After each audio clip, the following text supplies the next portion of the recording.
RCB 0 CSK hero પહેલી મેચમાં મોટો ધડાકો આરઆરઆરનું ચેપોકમાં કમાલ। જી હા મિત્રો, આઈપીએલ 2024ની શરૂઆત થઈ ગઈ છે। આઈપીએલ 2023ની ચેમ્પિયન ચેન્નઈ સુપર કિંગ્સે એક શાનદાર ધમાકેદાર જીત સાથે પહેલા મુકાબલામાં ચેન્નઈ સુપર કિંગ્સે આરસીબીને 4 ખાના જીત કરી નાખ્યા છે અને પહેલી મેચમાં દાખલ કરી છે એક શાનદાર અને ધમાકેદાર જીત। જી હા, ચેન્નઈ સુપર કિંગ્સે આ મુકાબલો 6 વિકેટથી છેલ્લે તેમના નામે કરી લીધી અને આ મેચની સંપૂર્ણ જાણકારી મિત્રો હું તમને જણાવી દઉં તો ભાઈ, આરસીબીએ પ્રથમ બેટિંગ કરીને ટોસ જીતીને 173 રન બનાવ્યા, જેમાં શરૂઆત આરસીબીની સારી થઈ। ફાફ ડુ પ્લેસિસ અને વિરાટ કોહલીની વચ્ચે 41 રનની ભાગીદારી થઈ હતી અને જ્યારે ફાફ ડુ પ્લેસિસ આઉટ થયા ત્યારે એક ઝટકો લાગ્યો હતો। ત્યારબાદ રજત પાટીદાર ખાતું ખુલાવી શક્યા નહીં, સાથે મેક્સવેલ પણ 0 રન પર આઉટ થઈ ગયા હતા। ત્યારબાદ વિરાટ કોહલી અને કેમરૂન ગ્રીન પણ વધુ ટકી શક્યા નહીં, ત્યારે 78 રન પર 5 વિકેટ પડી ગઈ હતી, તે પણ 11.4 ઓવરમાં। ત્યાર પછી અનુજ રાવત અને દિનેશ કાર્તિકની શાનદાર જે ભાગીદારી થઈ,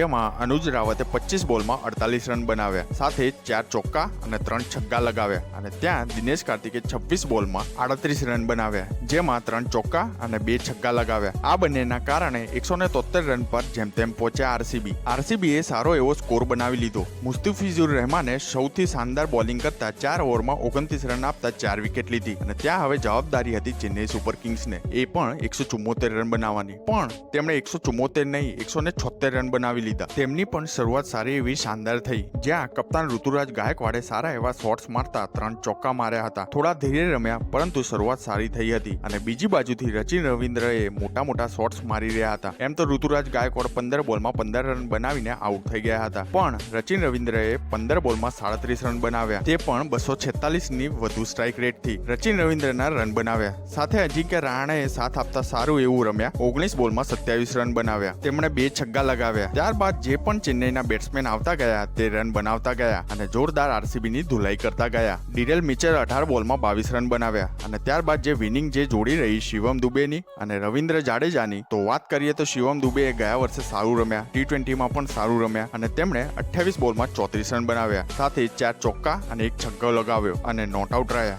અને ત્યારબાદ રવિન્દ્ર જાડેજાએ ખાલી 17 બોલમાં 25 રન માર્યા, જેમાં 1 છગ્ગો લગાવ્યો હતો અને અંતમાં ચેન્નઈએ શાનદાર જીત મેળવી હતી।